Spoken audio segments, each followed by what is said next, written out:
Yeah, good afternoon, all of you. Good afternoon, sir. Right. Yeah.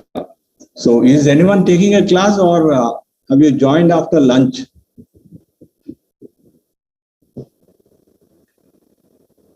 After lunch, sir. Okay. So we have a break at 1 to 1:30, sir, lunch break. So after that, you are going to take the class. Yeah. So this is my first class with the final years. So yeah. Good afternoon, sir. Good afternoon. I think you were there in the first year. Did I take any class to this? Second paper, sir. Yes, sir. Paper we have taken, sir. Okay. Right. Yep.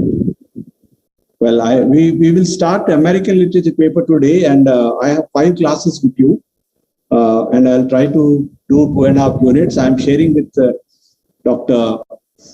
Melissa Helen. Let me just present this.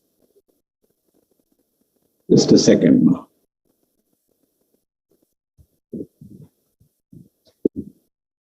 Last time it was Google Meet, right? So it was convenient.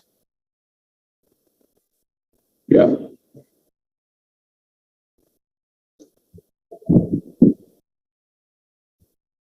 Right. Can you see the presentation? Yes, sir. Yes, sir. Right. So this is an introductory class, and also I'll be discussing American Dream also in this. So we'll be talking about American Dream and also touch upon Puritanism. And then in the next class, I'll finish Transcendentalism and Harlem Renaissance. Let us quickly go. And as you all can see, this is Sir, sound is not audible, sir. America, United States of America, and also. Hello, sir. Hello, yes. Sound is not audible, sir. Pardon? Sound is not audible, sir. Then what is happening? My volume is. How about others? Can you hear me? Yeah, we can hear you, sir. Clearly. We can hear, sir.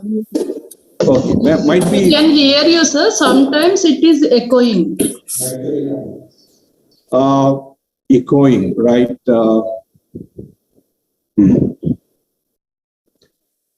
Right. Okay. If you have a problem, please let me know. And this is the flag of America and the map of America. Why I'm showing this is it's as a history. So what is the American flag called? It's called the Stars and the Stripes. It's also called the Star Spangled Banner. And just a second. There are 13 stripes, if you can count, red, okay, and white. Put together 13 stripes. And on the blue square, you have the states of America, 50 states represented. So this is the description of the flag. 13 stripes refer to the original 13 colonies in America. Now, those of you who want to look further and read, these are the books that I would recommend. Robert Spiller, A Literary History of the United States. Richard Gray, A History of American Literature. It's a very important book. Howard Zinn, A People's History of the United States, and Eric Foner, Give Me Liberty. The last two are the histories of United States. The first two are the literary history of the United States. Quickly about the history of America and the continent and the arrival of the Europeans there. Just quickly look at the map.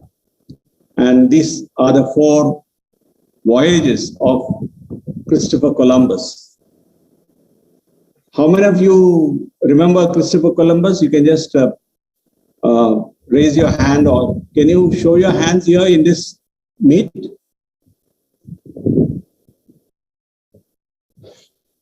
Yeah, yeah. So most of you, good, right, got it. Most of you remember Christopher Columbus, 1492, these are the 4 voyages, okay? The blue one is the first voyage. If you can see it, follow my cursor. This is how he comes from Spain, okay? And then, does he land in America? Does he come here? No. He lands in the Caribbean island near the Bahamas. So, San Salvador is a place where he landed on an island. And then he again could navigate to Cuba. Then in the second and third and fourth voyages, he could contact the Mesoamerica. Mesoamerica is the Middle America, meaning all this, Guatemala, the Central American republics here, right? Now, the history of America begins, or the known history begins with, I can see an arrow mark. Whose arrow mark is that? Sir, can you explain this first voyage, sir? First voyage. Yes, sir. Not much to explain. The first voyage is, see, 1492, Columbus started. Why did he start?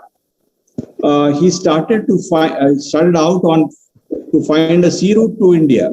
Actually, he wanted to reach India by traveling west, because the earth is a sphere, globe. So he didn't know, because this was an unknown continent. The two biggest continents, okay, in the world were not known to other human beings. And of course, there were people living there because they came from Asia, Alaska. You have the land bridge there, the Bering Straits. From there, the land bridge they came. That was thousands and thousands of years ago. So what you call as Native Americans or Indian Americans. So first voyage, second voyage, third voyage, and fourth voyage. He didn't come to North America. He only could reach Central America. Whatever it is, Columbus and Vespucci, the name America, it is said, comes from Amerigo Vespucci. And because Columbus saw the native Indians, okay, the Arawak tribes, and he called them Indians because he thought he had come to India. That was a misconception. Now the Europeans established the first settlement 1607 in Jamestown, Virginia Company, and in 1620 Plymouth Landing, the Pilgrims in Massachusetts. From Holland, from Britain, the Puritans went to Holland, okay, and from there they came to Plymouth. The place where they landed is recognized. It is the Plymouth Rock, 1620. Jamestown and Plymouth. These are the two places which are which are preserved in America. Lot of tourists go there, okay, and you also have the replicas of the ships, Santa Maria, Pinta, and Nina. This is how the Europeans arrived in the eastern part of America. Now, these are the colonies. If you can just look at it, New Hampshire, Massachusetts, Rhode Island, Connecticut, New Jersey, Pennsylvania, okay, of course, New York, Maryland, Virginia, North Carolina, South Carolina, and then Georgia. These are the colonies. Any idea why they settled on the eastern side? Because it was the closest, because that was the shore where they landed, the Atlantic. Now, July 4th is celebrated as Independence Day in America. Some of you are familiar with it. There is a lot of celebration, firecrackers, fireworks and all that. 1770s, okay? Now, Declaration of Independence, 1776, July 4th. Now, these are the original colonies in red. Can you see them in red?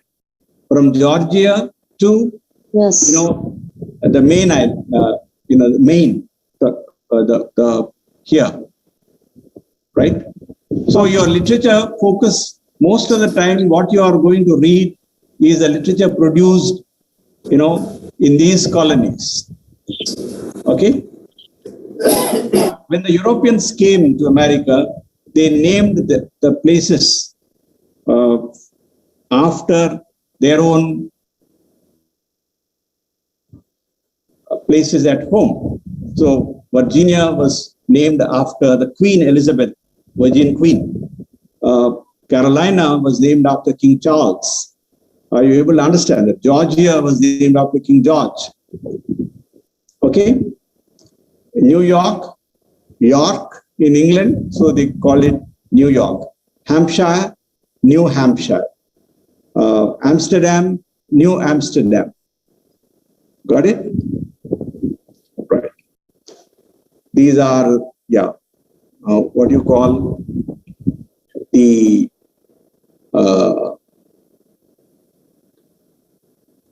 just a second. Yeah, can you see this? It's small, right? This is called the New England. Can you understand this? The word New England. The word New England refers to the 6 states in America, beginning with Maine, New Hampshire, Massachusetts, Rhode Island, Connecticut, and Vermont. So these are the states which are called the New England in America. Now, these are the Native Americans before the Europeans came. There were more than 10 million Native Americans, okay? And just a second. Yeah. Thank you, David. Right. Plateless, huh? Right. So there were 10 millions now Native Americans speaking more than 315 languages. This was by the 15th century. Can anyone read some of the names? Can anyone volunteer and read some of the names? Sir, it's Apache, Cheyenne, Aroni, Dakotas. Yeah, Apache, Cheyenne, okay? Yeah, Apache, Cheyenne, Haroni, Dakotas, Mohawk, Mohican. Pardon? Yeah, Dakotas, Pueblo, Cherokee. Some names are familiar, right? Apache is familiar. Yeah. Dakota.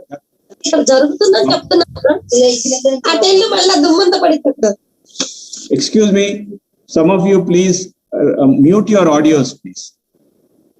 So Cherokee is famous. You all know Cherokee, okay? Then the Iroquois, then the Sioux, Yuma, Zuni, Navajo, Wyoming, Nebraska, Delaware, Mississippi, Missouri. Of course, Mississippi, Missouri, and Delaware. You are familiar with these places. So these are the various tribes in America speaking many different languages. Well, now coming to now I'll be talking about American history and American culture and literature together, and I want you to just see. Don't look at your. Now this is the material that you have. Okay, you can look at the material later. I am not going to read out from that. Okay, this is to give you a comprehensive understanding so that you can read on your own. Now, coming to the American dream. Okay, now we must understand what America is. And this is Richard Rorty, the famous American philosopher. He talks about a dream. Now he says, you have to describe the country in terms of what you passionately hope it will become, as well as in terms of what you know it to be now. You have to be loyal to a dream country rather than the one to which you wake up every morning. Unless such loyalty exists, the ideal has no place, no chance of becoming actual. Now, this is about dreaming and having an idea of what your nation would be or what your country would be. So America is built on a dream. So we'll be talking about American dream. Now, I want you to listen to a couple of songs about America. One is, "Oh Beautiful, the Precious Skies," okay, "The Spacious Skies," and "Amber Waves of Grace." This is one famous hymn about America. Other one is the anthem, okay, "The Star Spangled Banner." These give you an understanding of what America is, so that you can understand what American literature is. Now, coming to the American dream. Now, you all know that America is a nation of immigrants. Yes or no? America is a nation of immigrants. People from 15th century onwards have been going there. For what? For? Why do people go to America? For doing jobs. Trade, sir. Earning money. Studies. No. That is, they go and come back. Do they come back or do they stay there? Everybody wants to stay there, right? Yes, sir. Yes, sir. So when you go to for a visa, Lifestyle. excuse me, please. Some of you, please. Yeah. Now, people go to study. That's okay, but you are supposed to come back. Your visa expires and you are supposed to come back, because most of the visas are non-immigrant visas, meaning you cannot stay there. But there are immigration visas also, wherein if you are a refugee, you are seeking an asylum, and there are specific cases wherein you are given asylum. We are talking about a time when people went to America not just for job, okay, to live there, to settle there. You all know that, right? One can become a permanent resident of America, what you call the green card, okay? Yes, sir. You can become a permanent resident, meaning you will have all the rights that an American has. So that is one thing. And then any child born on American soil becomes the citizen of America. You know that? Yes, sir. Right. Yes, so sir. anyone born there, he becomes the citizen of America. Now, you have many migrants from Latin America, from Mexico, from, the South American continent. And so what is this American dream? People have a dream. People want to settle there. People want to, you go to any place in America, you'll find all kinds of people. Okay, you have Chinese, you have Koreans, you have Asians, Indians, okay, all kinds of people. And a place like New York, if you go, you see almost everybody else other than the white most of the time. Okay, so now America. What is the American dream? Quickly. Now, the term American dream is to be found in a very important book that Truslow Adams has written, he was a historian, he was talking about the American dream in the book Epic of America, 1931. What is this? You focus on this, you will understand. Can anyone read it for me loudly? Yes, sir. Yeah. James Truslow Adams in his Who is this? book. Haripriya? Right. Yes, sir. James Truslow. Truslow Adams. Okay, sir. James Truslow Adams in his book The Epic of America 1931 defined the American dream as, I quote, the dream of land in which life should be better and richer and fuller for everyone, with opportunity for each according to ability or achievement. It is a difficult dream for the European upper classes to interpret adequately, and too many of us ourselves have grown weary and mistrustful of it. It is not a dream of motor cars and high wages merely, but a dream of social order in which each man and each woman shall be able to attain to the fullest stature of which they are innately capable, and be recognized by others for what they are, regardless of the fortuitous circumstances Yeah. of birth or position. Unquote. Right. Adams earlier wrote the Just a founding second. of. Okay. Yeah, I'll talk about that. Now, this contains the crux of American dream. What is the American dream? Okay. A life which should be better and richer and fuller. Better, richer doesn't mean only money. Okay, got it? A rich life means a life which is fulfilled, a life which is satisfied.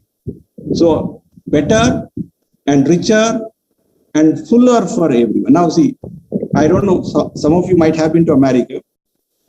And the first thing that you find when you land there is the beauty of the place, right? Huge, it's a huge continent. And it's so full of different geographical peculiarities and features, like, you know, you have the mountains, Apaches, okay, the Rocky Mountains, the Smoky Mountains, okay, and the Appalachian Mountains. You have mighty waterfalls. You some of you must have heard Niagara waterfalls, the Canadian, okay, New Jersey border, okay, Yes, sir. and the deserts, okay. So you have a very variegated kind of a, and this was immortalized in Walt Whitman's poetry. Walt Whitman is called the poet of America. So better and richer and fuller for everyone. You can see the clear skies. Okay. When we were kids, we could see clear skies here, blue skies. But, you know, I could see a very beautiful blue sky and with stars visible in the night in American, you know, in a landscape. So better and richer and fuller for everyone, not for few, but for everyone. Opportunity for each according to ability or achievement. So you are judged not by your ancestry, whether your forefathers were great or rich or mighty. That's why Americans don't give a damn to your ancestry. You're familiar with that? They don't bother where you come from or you have a big name. True. I'm this and this and that and that. Nobody gives a damn. Okay. So, so this is something which is built into the American dream. Ability and achievement, opportunity. This is John Dewey. Okay, some of you familiar with Beard classes would know. Okay, your Beard also has John Dewey, the philosopher. Okay, now everybody must be allowed to, you know, fulfill their abilities. If you have some ability, you should be allowed to fulfill that ability. Dear friends, it's not about doing something that you cannot do, but doing something that you are capable of doing. Nobody should deny you because of your birth, because of your color, because of your race, language, all that. opportunity for everyone according to ability. Then the Europeans cannot understand this because Europeans have this, history of aristocracy, the nobility and all. And then it's not a materialistic dream. It's not about money. It's not about motor cars or high wages. Okay. But it is a social order dream where each man and woman, again, attaining the fullest stature, meaning you can grow this high. So you should be allowed to grow that high. Nobody should stop you. Okay. And to be recognized by others for what they are, regardless of the fortuitous circumstances of birth or position. Wherever you come from, people should not say, oh, you don't look like us. We are all familiar with Joe Biden's administration. Some of you are familiar with what Trump was like and what Biden is. Now, who is the Vice President of America? Kamala Harris. Kamala Harris. She has a Caribbean, Caribbean African ancestry from her father's side, and for her mother's side, she's an Indian. Tamil. She's Tamil, or some South India. Yes. Okay, but do people say, oh no, she is not somebody who is an American? Everybody is an American. Are you able to understand this? So this is, everybody should be allowed to attain what they are capable of. That's it. Simple. Okay. Now, I think this slide will help you to answer also in the examination what American dream is all about, right? It's not merely a material dream. It's not about money. It's not about cars, but it is a social dream where everybody can attain to their highest, fullest possibilities. Now, Adams, in an earlier work he wrote, okay, yeah, I am keeping that. Now, can you recognize, what is this? Can you recognize this monument? Statue of Liberty or statue? Statue of Liberty, yeah. Statue of Liberty, which was gifted by the French people, okay, to the Americans, okay. Bartholdi was the sculptor and Eiffel was the engineer who provided his structural engineer. He provided the structure. This is called the Liberty Island. There are two islands. This is New York, okay. Two islands. One is called the Ellis Island. This is also called the Immigration Island. And the second is the Liberty Island. So you take a boat there, a steamer, a boat, a ship, you can call it, and it will take you to these two islands. And Immigration Island is a remarkable island. I spent a lot of time on Ellis Island rather than on Liberty Island because there is so much to see, so much history. Because people who came to America in the early 19th century, 20th century, they were first processed on Ellis Island, and later on they were allowed to disembark, okay, or enter New York. Now, this Statue of Liberty at the pedestal, okay, I wanted to go up here, but that day, tickets were sold out, so I couldn't go. Now, at the pedestal, now you have statues of Eiffel, then you have bronze statues of Emma Lazarus, and you have a bronze statues of Bartholdi. Now, this is at the pedestal of the Statue of Liberty is a poem written by Emma Lazarus, the Jewish poetess. This symbolizes the spirit of America and the American dream. Now, I'll just read it out aloud. This is the poem, which is written where? At the base, pedestal of the Statue of liberty. Give me your tired, your poor, your huddled masses yearning to breathe free, the wretched refuse of your teeming shore. Send these, the homeless, tempest-tossed to me. I left my lamp beside the golden door. The Statue of Liberty is saying, I lift my lamp beside the golden door. Is it for the rich people that the Statue of Liberty is talking? No, Is it No more poor Correct. people. No, sir. poor, who are oppressed, who are, exploited, who are considered useless, worthless? Okay. So you have a series of immigrations to America from Russia, from Italy, okay, from China, from Asia. People migrated in search of better prospects. Many farmers, you have a lot of Indian farmers in California. They took to farming, okay. In Canada also, most of the Sikh community, they went to as farmers. Chinese went as, again, farmers and laborers also when they were laying the, continental railway. So this is now American dream also is to be found in the Declaration of Independence, July 4, 1776. That's why it's called Independence Day. Now, the American dream is there, okay, in the Statue of Liberty's spirit.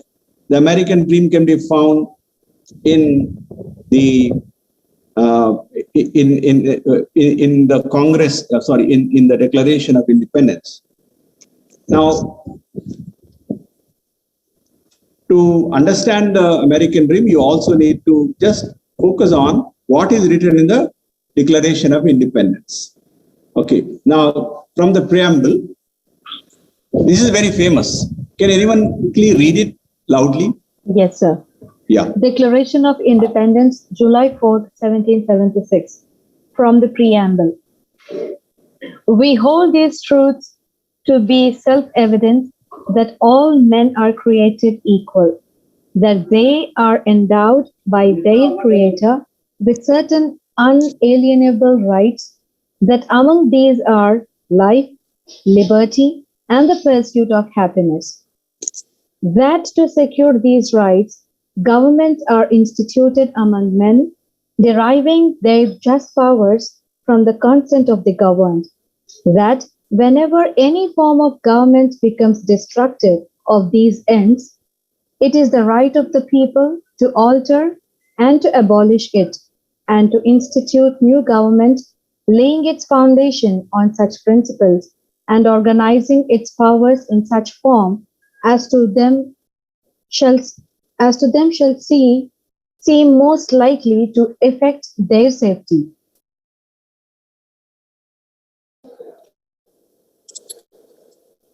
Yeah. Sir, you are in mute. Right. Yeah, I'm sorry for that because we don't have, we lost power in the campus. So there's no internet also and there's no power. I'm running on my mobile data. So can you hear me? Yes, sir. Okay. Yeah, because this Yes, might sir. interfere with the quality of video and all that. I'll try to again present. I feel Google Meet was more, It's pretty user-friendly, sir, compared Yeah. to... yes, Yeah. Zoom. I still have to find my way around this Yeah. whole thing because, okay. Now, it's so. Who was reading this? who Asmita, was- sir. Pardon? Asmita. Apnita. Okay. Asmita. Yeah. Arpita, go ahead. Ma. Asmita here. Yeah. Asmita, right. Yeah. Read. It was about, it's from the preamble, the Declaration of Independence on July 4th, 1776. We hold these truths to be self-evident that all men are created equal, that they are endowed by their Creator with certain unalienable rights, that among these are life, liberty, and the pursuit of happiness. That to secure these rights, governments are instituted among men, deriving their just powers from the consent of the governed.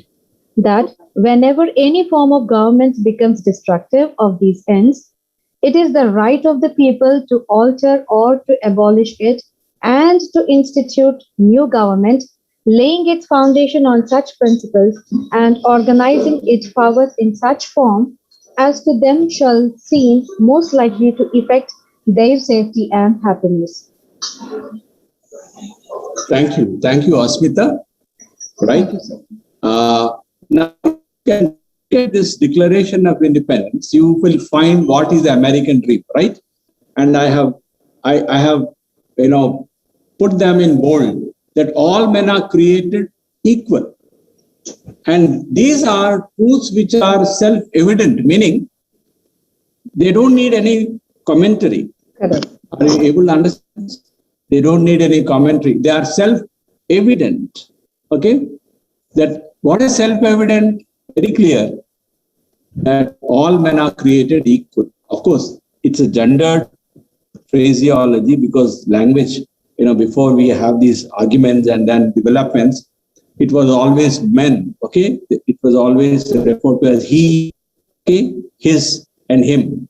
So men mean all created equal. They are created equal.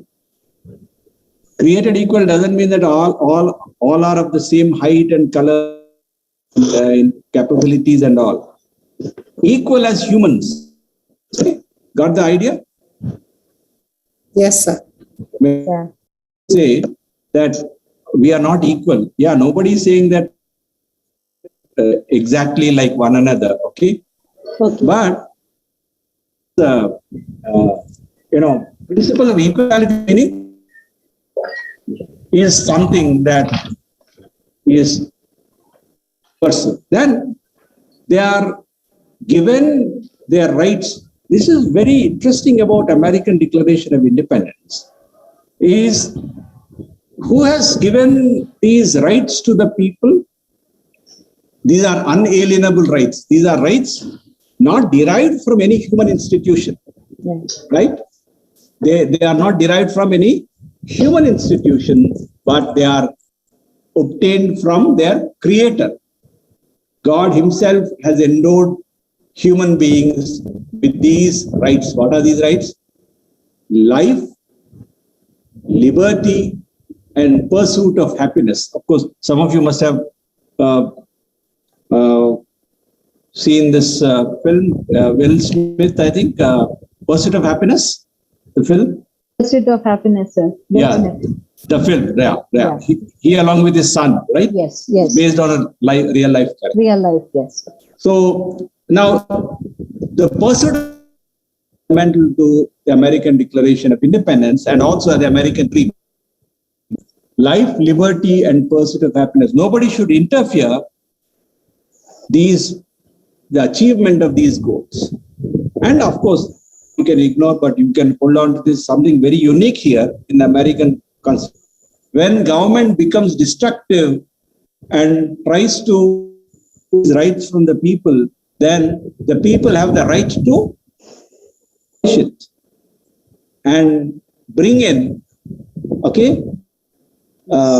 new government, laying a foundation of, meaning these principles of liberty, life, and pursuit of happiness cannot be taken away from the people by any act of Congress. Okay?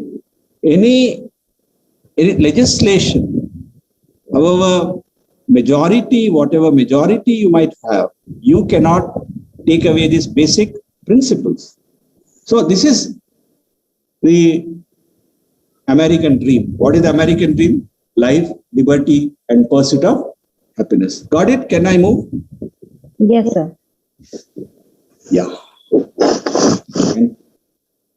Now, the ideas of American dream can also be found in another important book. Actually, those of you who are interested can make a note of it. Otherwise, don't bother. This is from the French traveler, Jean de Crevecoeur, Letters from an American Farmer. There is a wonderful essay, What is an American? 18th 1783, what is an American? So he talks about what are the qualities of an American. Travels the length and breadth of America continent in the 18th century. That people are so diverse. There are people from different classes, different social backgrounds, religious backgrounds. So interferes with the way one conducts one life. Okay? One thing about American literature and American, ethos is this freedom and liberty. Nobody will allow you to talk to them the way you talk to others. Okay, you can't take anyone for granted. Okay, am I making myself clear? Yes, sir. You cannot just call somebody, and that comes from this long history from the 16th century onwards. Okay, because before the 16th century also there were people came, and of course they did not settle in large numbers, but there were some colonies. Okay, north in the Maine region, Connecticut region, Rhode Island region. Okay, so this is it. Now, what is an American and who is an American? In Ellis Island, I was telling you, there is a flag of faces, meaning when you the particular place where you stand there, you can't see it, but your face forms one of the face screen. Okay, and the flag of it's called different faces, different Negroid, okay, Hispanic, different faces. So is something. And another notion of American we found in the Frontier Thesis by Franklin J. Turner. Frontier Thesis is, when the Europeans came to America from 16th century onwards, their settlements were on the eastern coast. We were talking about Maine to Georgia, later on Florida, okay, also. Now, when this is where the Europeans came, meaning the Anglo-Saxons, okay, the Germanic people came. Whereas from the south, through Mexico, now what you call California, okay, you find the New Mexico and then California. This is where the Spaniards came. So the Spanish populations, the Spanish colonization was toward the western coast of America. Am I making itself clear? Okay. Settlements were on the western coast of America. The other European settlements, whether German or English, were on the eastern America. So these were the colonies of Britain, the colonies of Great Britain. Now, now what happened was when people over the pressure on land and resources, and initially when the Europeans came, the relationship with the Native Americans were cordial. That's why the Thanksgiving festival that is a holiday in America goes back to the early 17th century, where the Indians, okay, the native Indians helped the settlers to grow food, okay, to grow corn and maize. We all know that corn and maize that is corn, it is not European food, okay. It's basically South American, Brazil and other places. So what is the frontier thesis? The frontier thesis is that what is the frontier? From the known world, that is the eastern part of America, To the western side, there is always this kind of a, or should I say, unknown world. That is the frontier. Between known and the unknown, that is the population grew, people, and their requirements for land was more. So this westward, that is the front. They were called the frontiersmen, mountain men, trappers, who lived along with the Native Americans. So that exploring, okay, extending the boundaries, going in search of fresh, new opportunities to go west was to make a new life. Got the idea? Yes. Those of you who are interested can watch this film, How the West Was Won. How the West Was Won. W-O-N, won.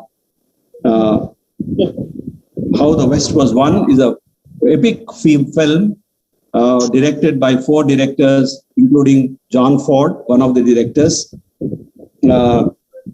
about people traveling westward.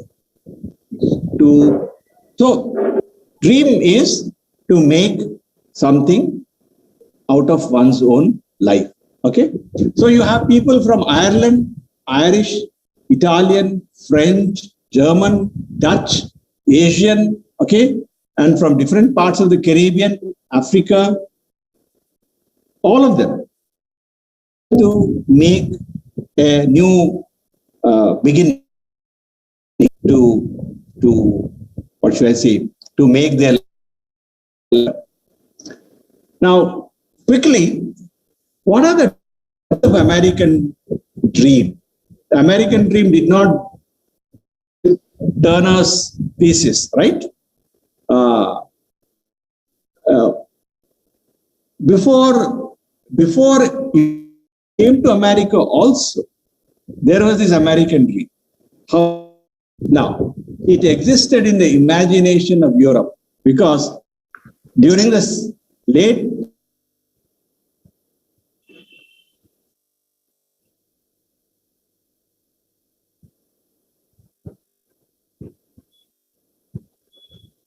there were many explorers who went around the world and they cited new areas, new geographies, new continents. So America was known as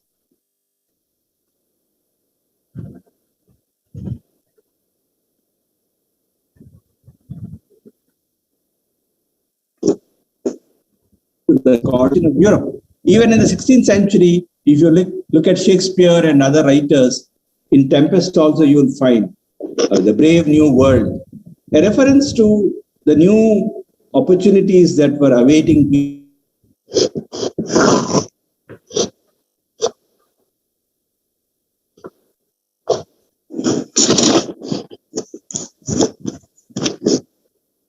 Paradise Lost, you have read in your, it was an Eden before fall, perfect paradise. It was a paradise before the fall. Pre-lapsarian means before the fall.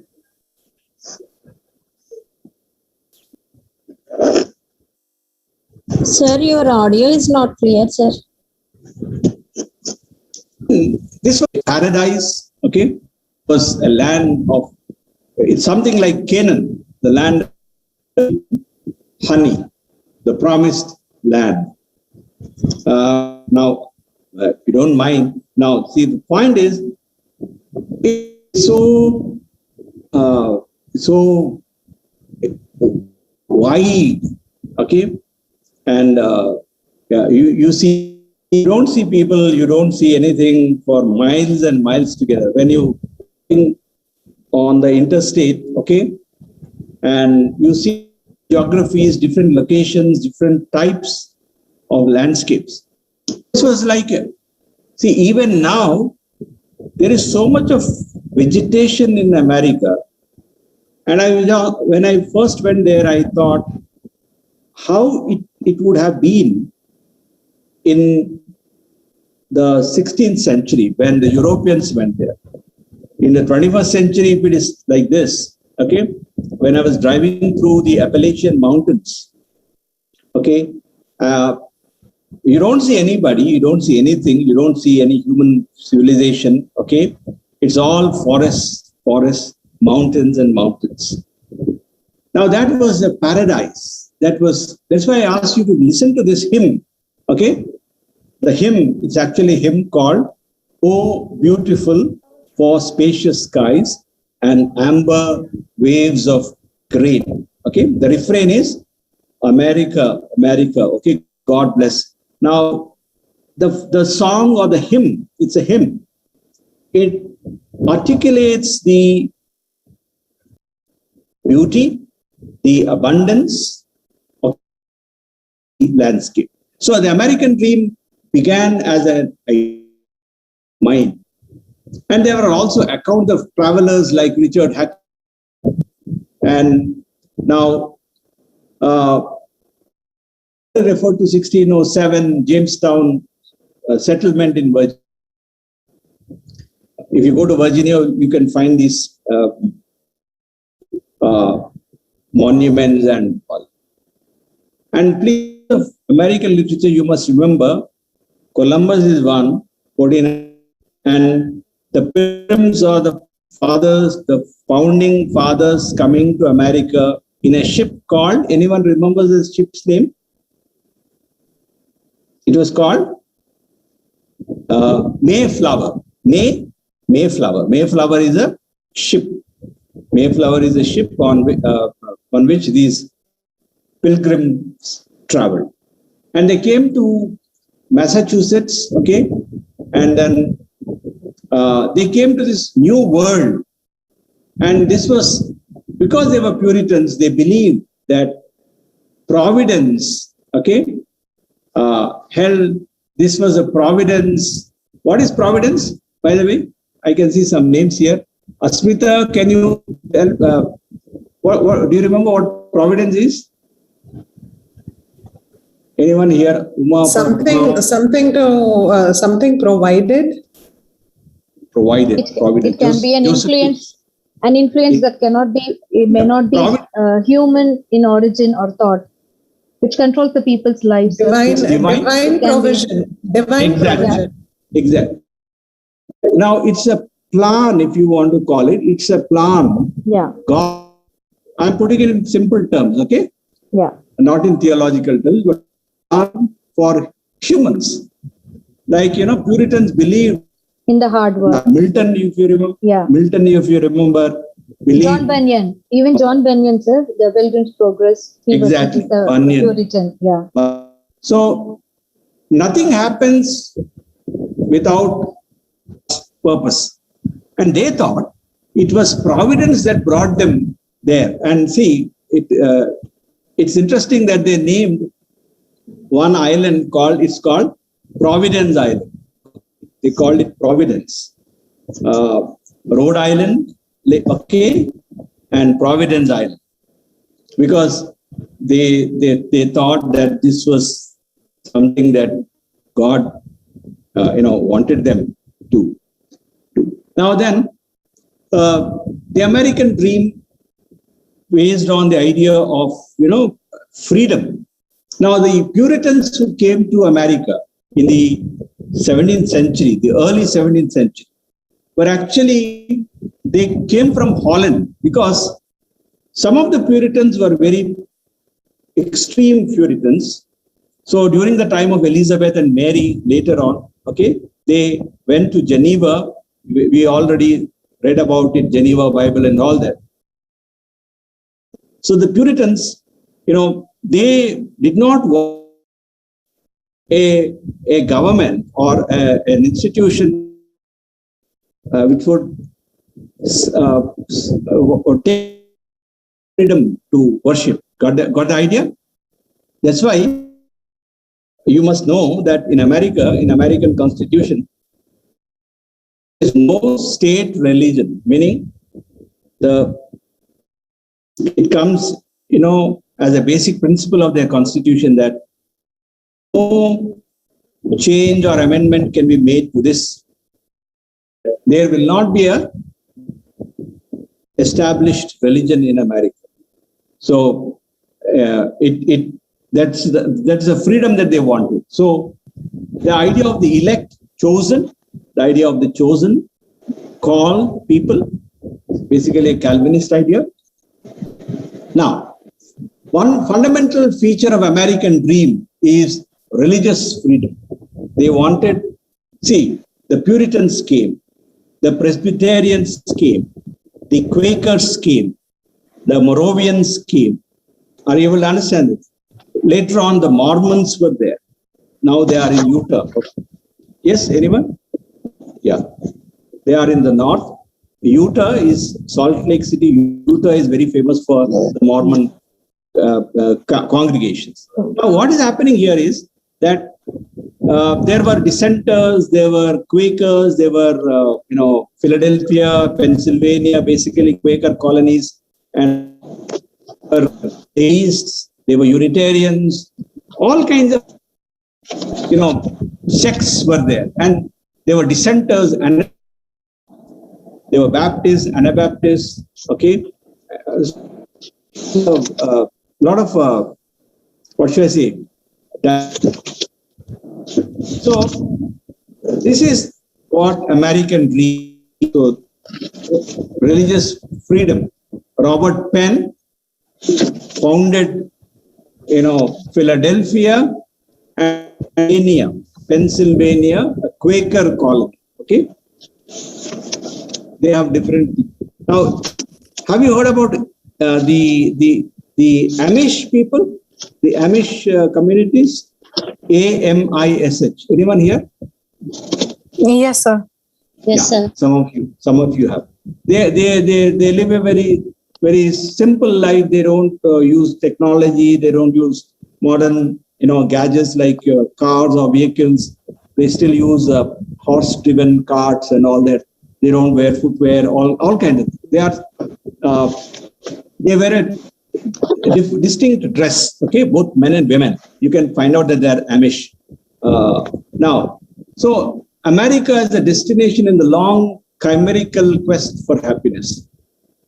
America provided an escape for many people in Europe. Escape from what? From tyranny, from oppression, from poverty, from hunger. Now see, in Ireland, when the great potato famine came, dying, and at that point of time, many left Ireland and could buy their passage to America. So what is happening here is, as a destination, okay, in the long chimerical quest for happiness. Now, and also, as a could not be fulfilled or accomplished in the old world.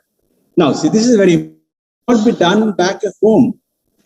They thought this is a place where, where these things. They were not allowed to do that. They did not have the opportunity to do that. So they could see America as a land of opportunity. Are you able to understand this? Okay, right? Even now, we know that America attracts talent, yes or no? Yes. Yes, sir. Yeah. So it doesn't make a distinction who you are and all that, okay?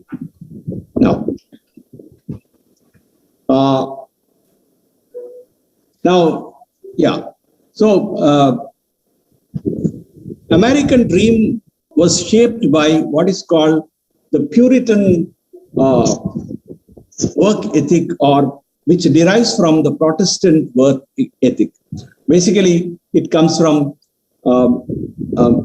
Max Weber's thesis of Protestant ethic and the spirit of capitalism, meaning be hardworking, and one should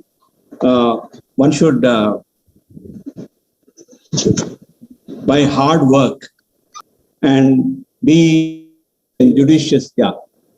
This is, what are these? So many arrow marks I have here, one coming down, one going up. It is So, annotated. Sir, I'm not familiar with this. yeah, pardon? someone is annotating on the screen. Somebody is annotating on that. Okay. Yeah. Meaning, but I can see, they appear to The host me, I has mean, in the sense. the host can actually disable the annotation. The host. Okay, no, don't. Yeah, maybe next class I think I will be able to know the layout and all. So somebody is pointing to primitivism, I think. Yeah, okay, I'll come to that later.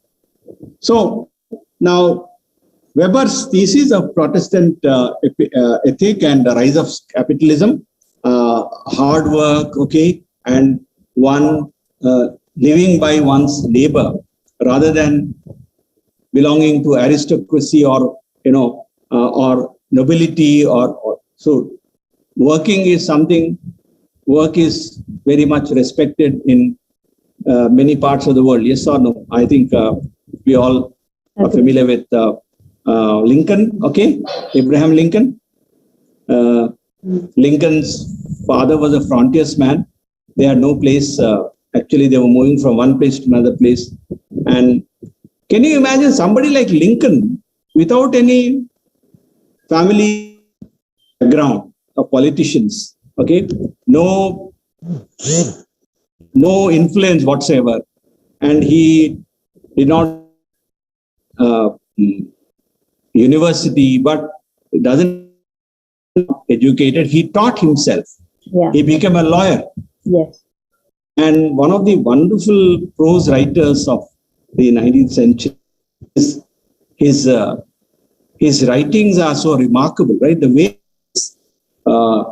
And one of his speech at Gettysburg, sir, during the American Civil War. And also, exactly. Yeah. Gettysburg Address, Yeah. House divided, and Yes, yes.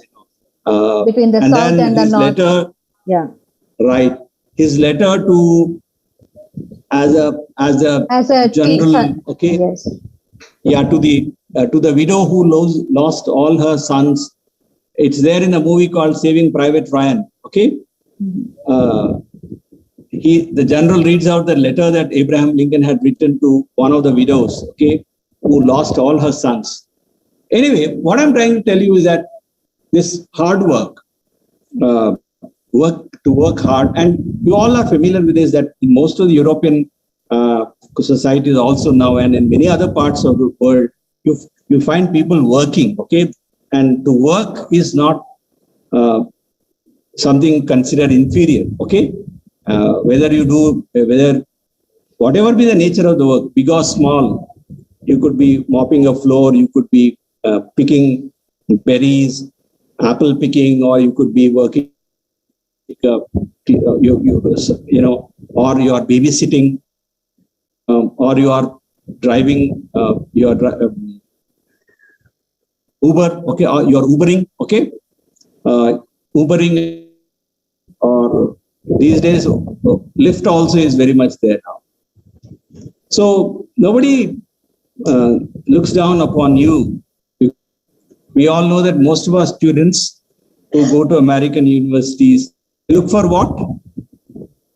The visa gives them, they're mostly, okay, Studying. or F visa, student visa, F or J. If you are on an exchange program, it's J. You have limited working hours. You are given permit to work for these many hours. Okay, without that, nobody will give you work. Of course, illegally people work. Again, that's a different debate altogether. Like who work illegally? The point here is work is, if you are washing dishes, nobody bothers. Yes or no, right? But I think the same student who comes back to India would mind washing dishes in a cafe. Yes or no? Yes, sir. Because there is a stigma here for work. And the quality of labor is different. Exactly. Right. So this is one of the dream basis of dream. Now then, it was also seen as an experiment. Now, see, I'll not go for Rousseau, social contract, state of nature, natural state, was kind of a state of nature for many people. Thought there was no government, there was no established law. It existed in pure state. The Native Americans, they thought. It's called primitivism, a celebration of the natural living is primitivism. And then, Tocqueville in America is another major work you have to make a note of when talking about American dream. Now, what is American dream in the crux? Upward mobility, a dream typically understood in terms of economic or social advancement. Economic or social advancement. There is a mobility. Mobility means you are something, but you can become something, depending upon what you want to become. Yes or no? Right? Simple. See, if somebody wants to be a doctor, let us assume, or somebody wants to become a teacher, somebody wants to become a chef, somebody wants to be something else, someone wants to become a fashion designer, or something else.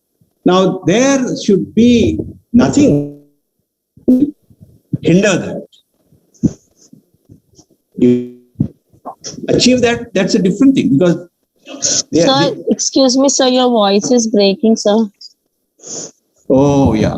Maybe because of the mobile data. Okay.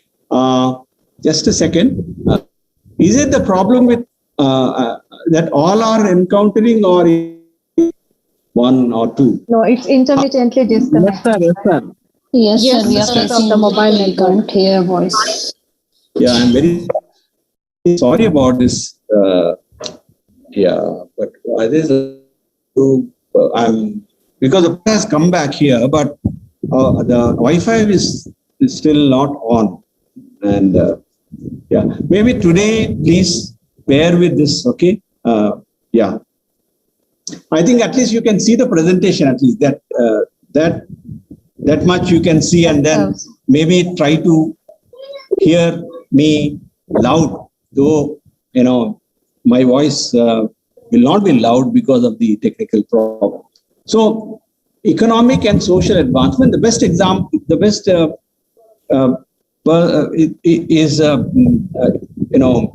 example illustration would be Lincoln himself, Abraham Lincoln.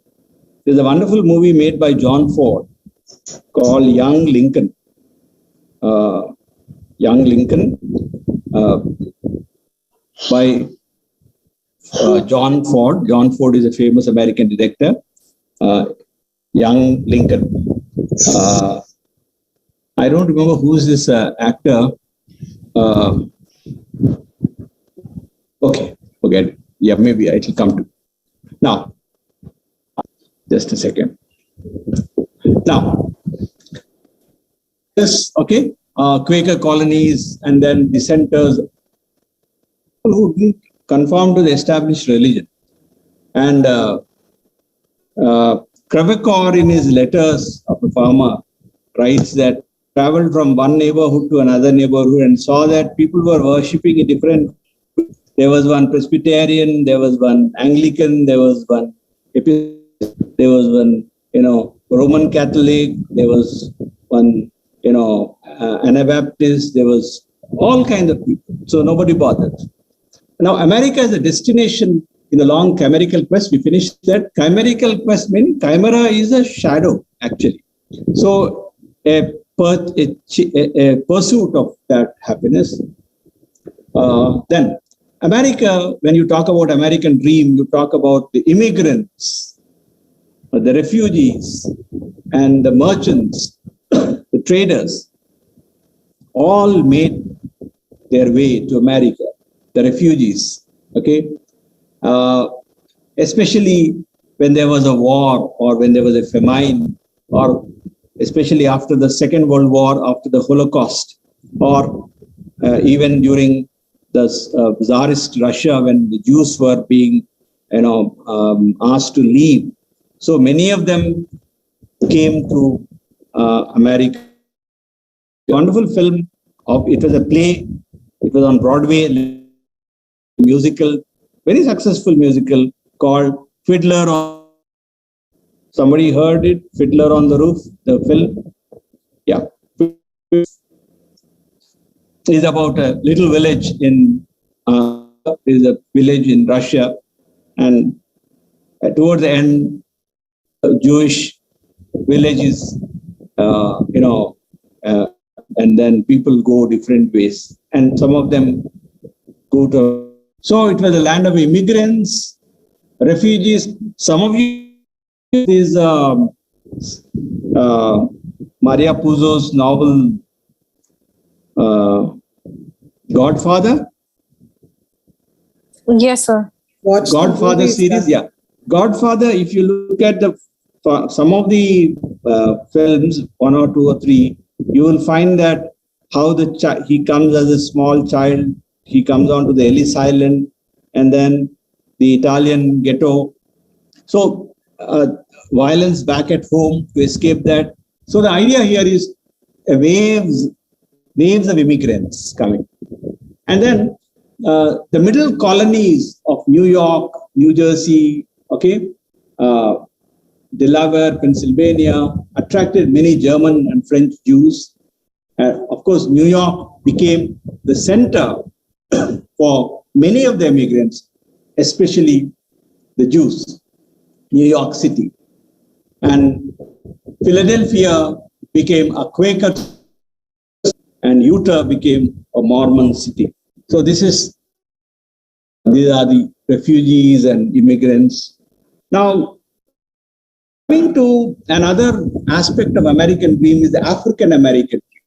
We all know that slavery is a very important context in literature and American history. And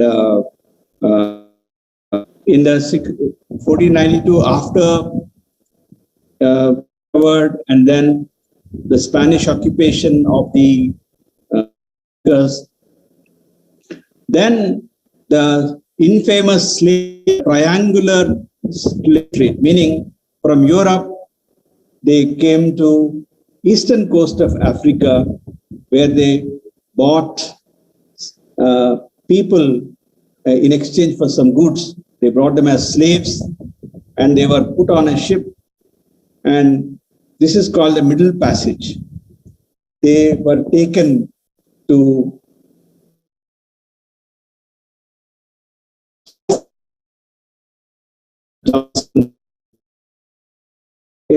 memory.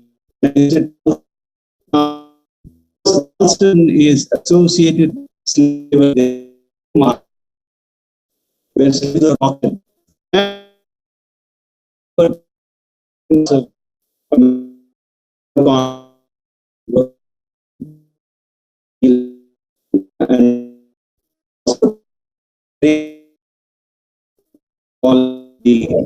your voice is breaking. Sorry for the interference, sir. Your voice is breaking a lot, sir. We are not able to hear you. Okay. So what I'll do is, just a second, can you just bear with me for 5 minutes? Try to, yeah? Okay. I'll try to do that.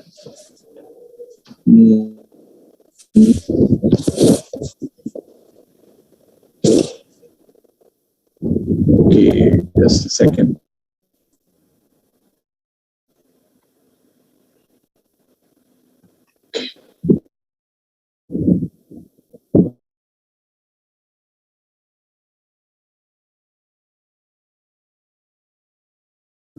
Well, can you hear me?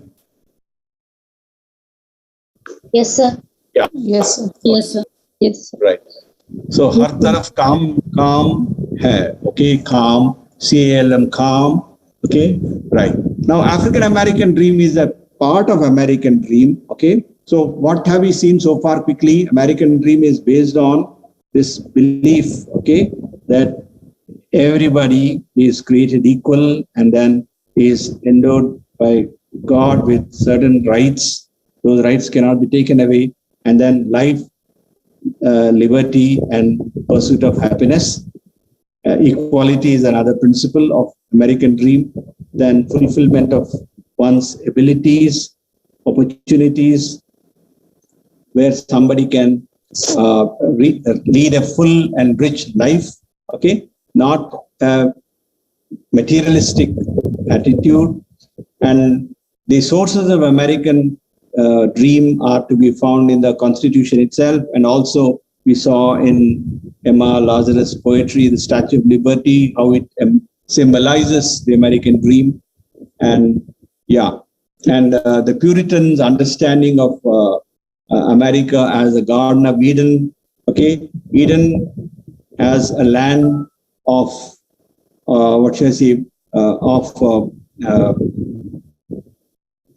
fruition, as something abundant, and America as a providential, that is, God has designed it that way so that they can have a full life. So these are the aspects of American dream that we have, and the frontier also, converges here. The idea of a frontier also is to find new ways, new livelihoods, new geographies. So, am I clear till here? Yeah? Yes, sir. Yes, sir. So now quickly, African American dream, because any dream in when you talk about America is incomplete with the African American. We are talking about slavery, okay? And then when the slaves, and we all know that there were these laws which were unequal laws, segregation laws. They were also called the Jim Crow laws. Jim Crow refers to a caricature of an African American or a Negro. They are called, the word that was used was Negro, N-E-G-R-O, Negro, come from the Latin word, okay, meaning black, Negro. Then they were called colored people, okay, people of color. Then they were called African Americans now. So, what did the dream mean to people who were subjected to such terrible oppression? So, this is the National Mall, it is called. It's called National Mall. Some of you have heard this word mall, okay, M-A-L-L. It's not a shopping complex, it's called National Mall, where you have towards that side, you have the Capitol, okay, the American legislature is there, and towards this side where Martin Luther is addressing the gathering is called the Lincoln Memorial. It's the Lincoln Memorial. Lincoln Memorial. So behind that you have the Potomac, okay, the river and all. This is now I will not ask you who this is. You all know that it is Martin Luther King Jr. who is very famous for civil liberties. Now, can anyone read this quickly?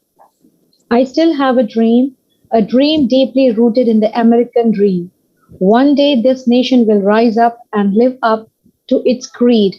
We hold these truths to be self-evident, that all men are created equal. I have a dream.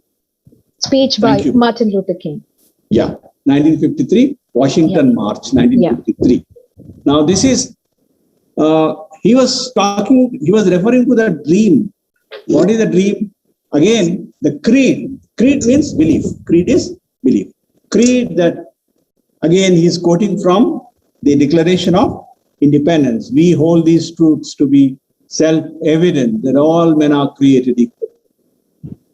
Now, the dream of Martin Luther King Jr.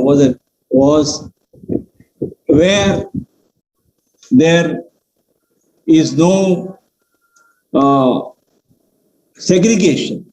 You all know that black children and white children could not attend the same school. There were segregated schools. There were segregated places. Even public places were segregated. You cannot eat in the same place where the whites would eat. You cannot travel. The bus,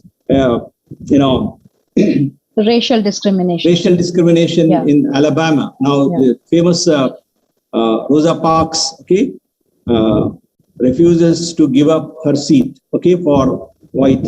So all this. Now, Martin Luther envisages don't confuse Martin Luther King with Martin Luther of the 16th century Reformation and all. This is a dream where there is equality. There is no racial discrimination. This is famous Supreme Court judgment.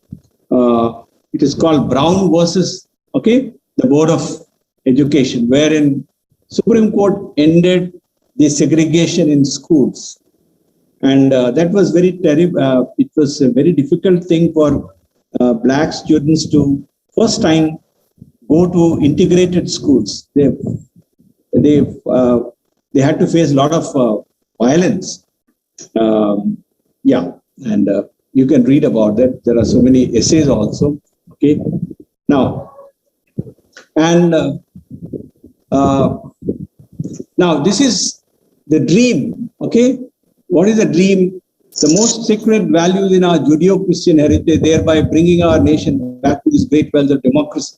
A belief in democracy, a belief in the Declaration of Independence, a belief in the rule of law, okay, a belief in a constitutional mechanism. This is the dream that that Martin Luther King talked about. And of course, there are another civil rights activist and also a leader, Malcolm X, called it an American nightmare, okay, in 1964. Both of them, both Malcolm X or Elijah Muhammad, okay, Malcolm X and Martin Luther King were both assassinated. And that still remains a kind of a mystery, controversy, conspiracy kind of thing. Yeah, some of you must have watched this famous film called JFK. Right. Now, what is this African American dream? It has its basis in Frederick Douglass. Frederick Douglass was a slave. He wrote, an autobiography of the life, okay, of a runaway slave. One of the first slave narratives. And he could become an important politician in American government. So Frederick Douglass was a slave. Then W.E. Du Bois, another African-American thinker, a great thinker. Booker T. Washington, another American educator, African-American, black. His autobiography is called Up from Slavery. Up from the slavery. He was also a slave. Up from slavery, yeah. Some of you are familiar. And now, the North and the South, we should be familiar as students of American literature, the Civil War, okay? The latter part of the 19th century, 1860s to 1865, the Civil War and the abolition of slavery, okay? The Emancipation Proclamation given by Abraham Lincoln. Good. The Emancipation Proclamation. So now I would recommend that you, in your own time, look up, you must have read it, Uncle Tom's Cabin by Harriet Beecher Stowe. North, South, okay? Southern states were slave-owning states because they were agrarian states. They were cotton plantations, okay? They were corn plantations, so they needed more slaves. So the South and the North divide. Yeah. Then the dream to escape the inhuman conditions of existence, okay? Of course, maybe it's not a good example, but even, Django Unchained, there's a movie, okay? new movie which came, right? Django Unchained, about an African slave who takes revenge on, of course, it didn't happen, but it's a kind of a wishful thinking.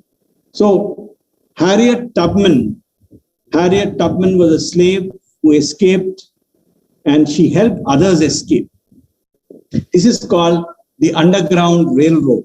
I think on the Netflix also you have the series now, Underground Railroad, where the African slaves, there was a network of families, both white and black, Quakers, especially the Christian Quakers, who would hide these slaves and provide them safe passage to go to the north, because north was, there was free states. There was no slavery there. Now the migration of Harriet Tubman is also called the African American, the Black Moses. Like Moses liberates the Israelites from the bondage of Pharaoh. Okay, Tubman is called Black Moses. Okay, in Macon, Georgia, there is a Tubman Museum. Okay, that that museum itself is so, it brings you, it's like going to a Holocaust museum, which shows you the atrocities on Jews. Tubman Museum, how the slaves were, chained and what the hardships they faced. Tubman, migration of African Americans to industrial North. This became a very important, phenomena, which gave rise to what is called the Black Renaissance or Harlem Renaissance, which we shall discuss. Now, migration of African Americans to industrial North, meaning from the agrarian, agricultural southern states like Louisiana, Tennessee, Mississippi, okay, Georgia, okay, Carolina, they went north, which were industrial, and there was no slavery there. So there were free states like, Detroit, New York, Chicago, and Philadelphia. Philadelphia because it was a Quaker colony. Then the other places where they were St. Louis, Denver, Detroit, and of course I already mentioned Detroit, Pittsburgh. The African American dream was the dream of these former slaves to make something out of their lives. Okay. Now, because of this American dream and the African American dream, the African Americans could achieve a lot of things. One is they had their own institutions, traditionally black universities, like Fisk University, Tennessee University, okay, and Howard University in New York. Now they achieved in sports and athletics. You agree, disagree? The African Americans? Sir. Yeah. And then music. African Americans, as students of literature, American literature, I think this is very important for you to know, because you'll be reading about Jazz Age and the Roaring 20s. So the music, they gave what is called the blues. To begin with, the spirituals, the Negro spirituals. The Negro spirituals were songs of slavery. W.E. Du Bois calls them songs of sorrow, where the slaves would gather and the congregation sing, okay? Deep River or, like Swing Low, Sweet Chariot, Coming to Carry Me Home, or Go Down Moses, okay? Tell Old Pharaoh to let my people go. Now these, Joshua with the Battle of Jericho, and songs of hope. And this gave rise to blues music and jazz music. Some of the important musicians that you can immediately recognize or maybe know are Louis Armstrong, okay, B.B. King, Paul Robeson, Aretha Franklin, you know.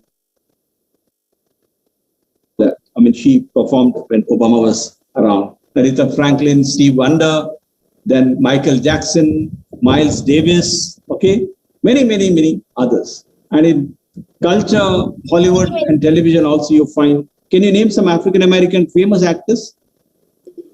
I'm not sure about the actors, but I'd like to quote Maya Angelou, sir, who was the American writer, Maya Angelou. Yeah, Maya Angelou.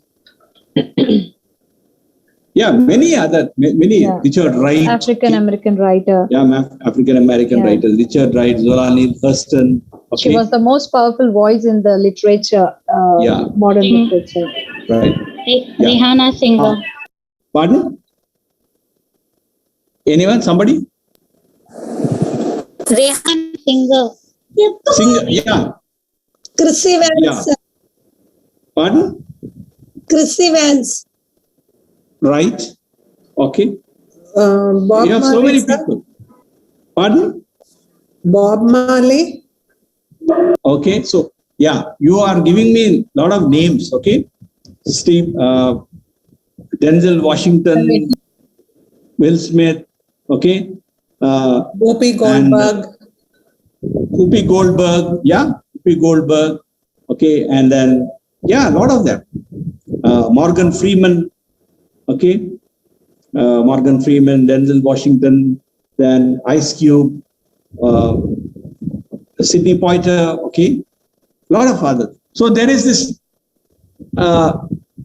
articulation, there is the achievement. This is possibility of the American dream. And of course, there are critics of American dream also. They said that, it became it made people complacent and then, ignoring the structural barriers. And see, this dream made them affirm their own, identity, like Black is Beautiful. They have a magazine called Ebony, E-B-O-N-Y. Ebony is a magazine, fashion magazine, all Black magazine. It's all the models are all Black. So when we use the word Black, Black is a word used as an affirmation, not a negative word. Of course, Negro also is a word that was used earlier, but some words are not used. But Black can be used, African American, Black. Colored is no longer, you will only see them in museums and some old establishments where colored waiting. Can we use ethnic, sir? Pardon? Can we use ethnic? No, not ethnic. The Black. Okay, because ethnic could mean anything, any ethnicity, right? It could be anything. But here only Black or African American. Well, so, but on the whole, simply having a dream has sustained, even saved lives that otherwise might not be deemed worthless. So this bettering one's life to become something, to make something of oneself is based in the dream of the larger dream, the American dream. Are you able to understand? The American dream, within the American dream, there are many other dreams, okay? But I want you to understand this as students of American literature, that it's not money, it's not jobs, it's not, but it is the whole philosophy of, having a dignity and becoming what you want to, what you aspire. Whether you reach it or not, that's a different thing. But nobody should stop you from doing that. Okay. Now, some of you must have watched Coach Carter.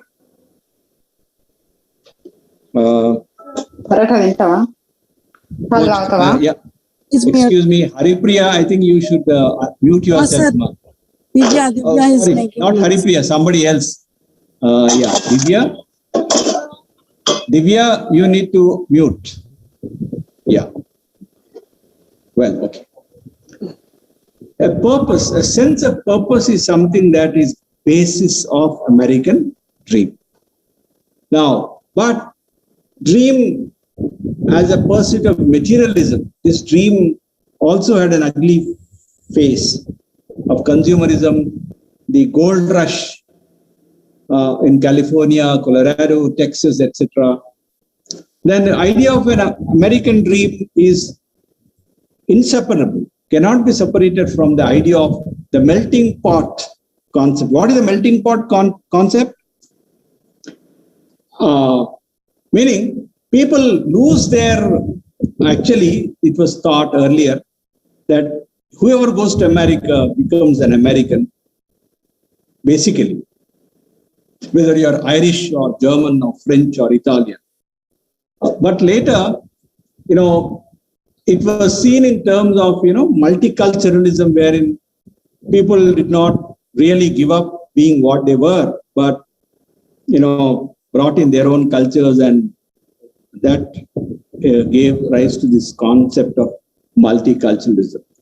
Now, in the context of globalization, and multiculturalism, the American dream acquires an altogether different connotation and, color. Yeah.